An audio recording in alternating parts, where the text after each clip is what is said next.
आवाज़ ठीक है? तो जहाँ प्रेम मर्यादा पहचान लेता है वहीं श्री राम और सीता मिलते हैं। तो आज मैं आपसे उस प्रेम कहानी की बात करना चाहूँगी जो ट्रेंड नहीं है लेकिन परंपरा है। तो यह कविता जैसे कि घटनाक्रम चली है, यह कविता उसी घटनाक्रम के अनुसार आगे बढ़ेगी। अंत तक आप सबका साथ चाहूँगी। तुम राम सा बनकर तो देखो, तुम राम सा बनकर तो देखो, मैं जनक नंदिनी न बन जाऊं तो कहना। तुम पिनाक धनुष पर प्रत्यंचा चढ़ाकर तो देखो, तुम पिनाक धनुष पर प्रत्यंचा चढ़ाकर तो देखो, मैं तुम्हें वरमाला न पहना दूं तो कहना। पर स्त्री को मात्र रूप में देखकर शूर्पणखा को ठुकराकर तो देखो, मैं वैदेही न बन जाऊं तो कहना।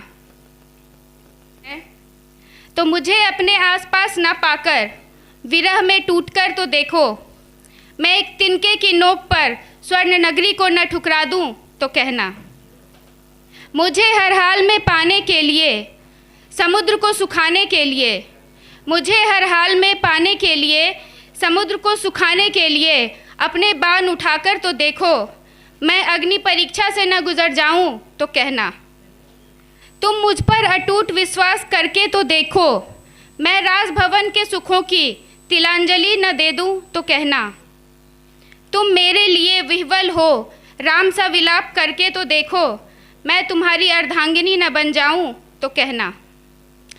मेरा स्थान अक्षुण्ण रखने हेतु मेरी बुत बनाकर तो देखो, मेरा स्थान अक्षुण्ण रखने हेतु मेरी बुत बनाकर तो देखो, मैं तुम्हारे लिए अपने प्राण न्योछावर न कर दूं तो कहना।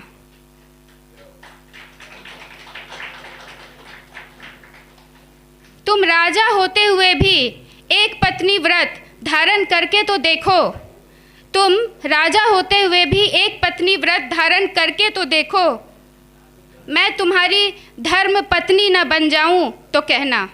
सारी सुख सुविधा होते हुए भी मेरी तरह कुशा पर सोकर तो देखो, मेरा रोम रोम राम राम न पुकारे तो कहना।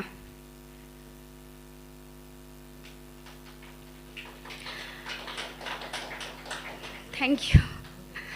तो मैं स्टार्टिंग मुझे लगता है 15-20 साल मैं बहुत एंटी थी बीइंग फेमिनिस्ट और बॉलीवुड की मूवीज़ एंड बहुत सारी इधर उधर चीज़ें देख के कि भाई राजा राम ने तो बहुत गलत किया कि उसे अग्नि परीक्षा दिलवाई सीता को, फिर धोबी के कहने पे फिर से वनवास भेज दिया, उन्हें रोका नहीं।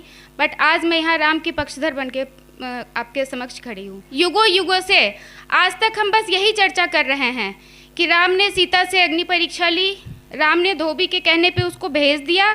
सीता कोई साधारण स्त्री नहीं थी जो उसे प्रताड़ित किया जा सकता था।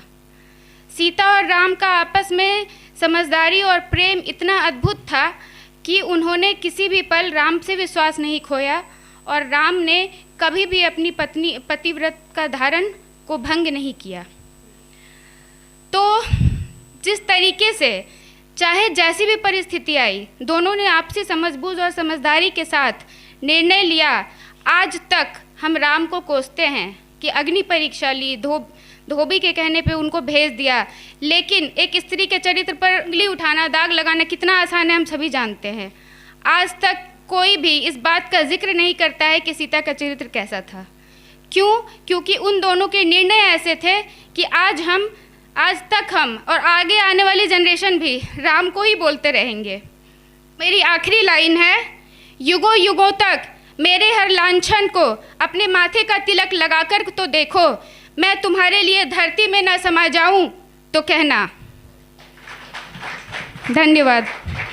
Thank you.